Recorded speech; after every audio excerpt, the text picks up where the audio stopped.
Hello guys, गर्मा free classes में आपका स्वागत है। आज हम हिंदी विषय से संबंधित एक महत्वपूर्ण टॉपिक लेकर आए हैं, जिसमें कौन होंगे आज? अंबिका दत्त व्यास जी होंगे। इनका संपूर्ण जीवन परिचय, इन्होंने कौन कौन सी रचनाएं लिखी हैं, ये सारा इसी वीडियो में होगा। इसीलिए वीडियो को पूरा देखिएगा।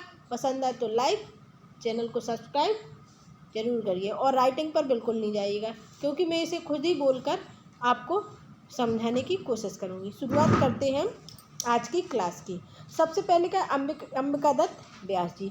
अंबिका दत्त व्यास जी का जन्म 1858 ईस्वी काशी नामक स्थान पर हुआ था।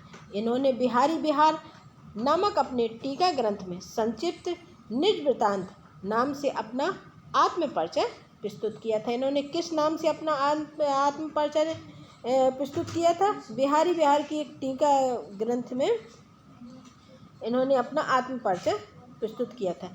इनके पूर्वज का संबंध राजस्थान से था। कहाँ से था? राजस्थान से इनके पूर्वजों का संबंध था। इनके पिता का क्या नाम था? दुर्गा दत्त। इनके पिता दुर्गा दत्त व्यास अपने पिता राजा राम के साथ ही काशी में आए थे।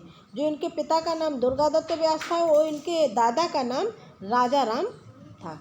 उन्हीं के साथ वो काशी आए हुए थे। अंबिका दत्त व्यास के पिता भारतेंदु किस मंडल के? भारतेंदु मंडल में दत्त उपनाम से कविता करते थे। और जो अंबिका दत्त व्यास के पिता थे, कौन? दुर्गा दत्त व्यास, वो दत्त नाम से भारतेंदु मंडल में कविता करते थे। 11 वर्ष की अवस्था में अंबिका दत्त व्यास ने समस्या पूर्ति की थी। वो कौन सी? मूंद गई आंखें तब लाखे कौन काम की। इसी समस्या पूर्ति से लेखन कार्य शुरू किया था। इस समस्या पूर्ति से उन्होंने क्या किया था? लेखन कार्य प्रारंभ किया था। कौन सी? मूंद गई आंखें तब लाखे कौन काम की। अब अगला है, अंबिका दत्त व्यास महज 12 वर्ष की अवस्था में, कितने वर्ष की? 12 वर्ष की अवस्था में सरस्वती मंत्र, अष्टावधान आदि को लिखकर भारतेंदु को ही नहीं अपितु काशी के रसिक मंडल का भी ध्यान अपनी तरफ आकर्षित किया। किसने? अंबिका दत्त व्यास जी ने। भारतेंदु इस बालक की बुद्धि से चमत्कृत होकर, कौन?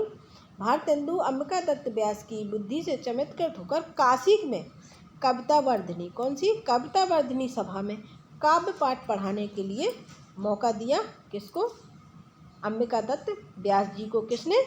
भारतेंदु जी ने। अगला है, काव्य पाठ करने के बाद अंबिका दत्त व्यास को सुकवि नामक उपाधि दी गई।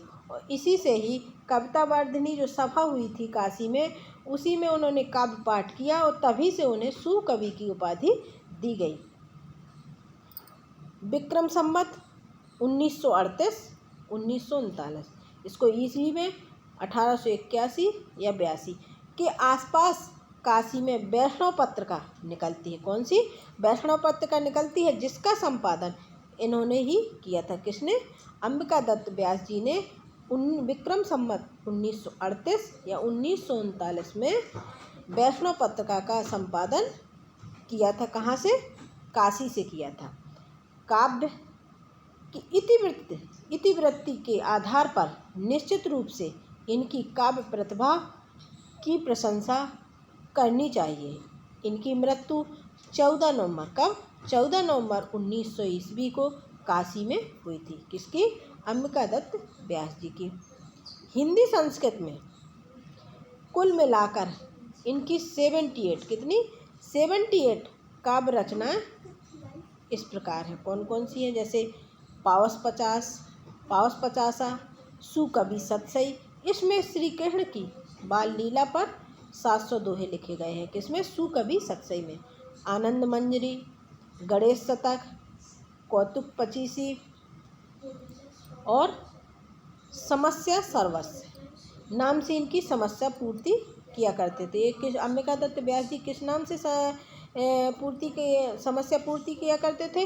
वो समस्या सर्वस्व नाम से पूर्ति करते थे। कौतुक पचासा एक महाकाव्य है। बिहारी बिहार रसीली कजरी, हो होरी, झूलन झमक, सहस्र नाम नारायण। क्या? सहस्र नाम नारायण। अगला व्यास जी ने काशी से पीयूष प्रवाह नामक पत्रिका का भी संपादन किया था। अंबिकादत्त व्यास जी ने कहाँ से? काशी से पीयूष प्रवाह नामक पत्रिका का भी संपादन किया था। व्यास जी को यश और कीर्ति अपनी समस्या पूर्ति से मिली थी। व्यास जी को क्या यश और कीर्ति किससे मिली थी? अपनी समस्या पूर्ति से। कौन सी? अमीपुरी की कटोरिया, यहाँ कटोरिया होगी। सी, चिरंजीवी रहो विक्टोरिया रानी। एक समस्या पूर्ति थी उनकी अमीपुरी की कटोरिया सी, चिरंजीवी रहो विक्टोरिया रानी। इस से उन्हें क्या हुआ था? यश की प्राप्त हुई थी। ये राजभक्त, क्या राजभक्त भी थे अंबिकादत्त व्यास जी। व्यास जी ने खड़ी बोली में क्या कसवध या कंसवध या अपूर्ण है शीर्षक से प्रबंध काव्य के एक रूप महाकाव्य की रचना भी की थी। किन्होंने? अंबिकादत्त व्यास जी ने एक प्रबंध काव्य लिखा, लेकिन वो अपूर्ण था, खड़ी बोली में। उसका नाम था कंसवध।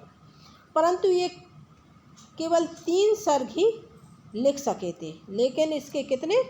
3 सर्ग ही लिख सके थे। फारसी छंद का प्रयोग करते हुए इन्होंने अपनी कविता कौन सी? दशरथ विलाप को लिखा था। बिहारी के दोहों को अंबिकादत्त व्यास ने बिहारी विहार किस नाम से? बिहारी विहार नाम से कुंडलिया छंद में, किसमें? कुंडलिया छंद में बदला था। किसने? अंबिकादत्त व्यास जी ने। व्यास जी को भारत भास्कर, साहित्याचार्य और व्यास की उपाधि प्राप्त थी। कौन कौन सी? भारत भास्कर, साहित्याचार्य, व्यास की उपाधि प्राप्त थी।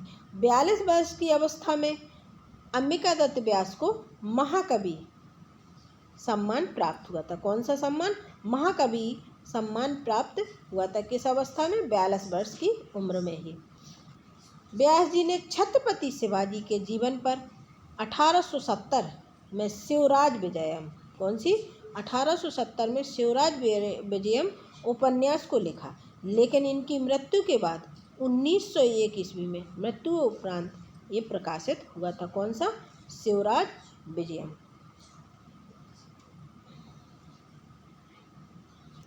इनका समावटकर, कौन सा? समावटकर नामक नाटक भी 19वीं सदी में का श्रेष्ठ नाटक था। अन्य रचना कौन कौन सी है? आश्चर्य वृत्तांत 1893, ललिता 1884 नाटक है, और रत्नाष्टक, ये कुछ उनकी और रचनाएं हैं।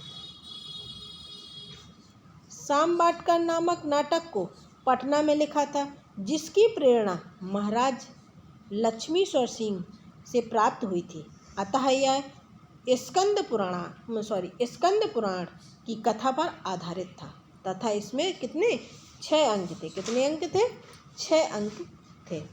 व्यास जी ने भारतेंदु युग में, कब? भारतेंदु युग में आतुकांत, कौन सी? आतुकांत काव्य रचना पद्धति अपनाकर नया प्रयोग किया था। इन्होंने अपनी कुछ कविताओं में बंगला भाषा की दीर्घ ललित छंद का भी प्रयोग किया था। ये दीर्घ ललित छंद किस भाषा का है? बंगला भाषा का। कुछ पंक्तियां उनकी।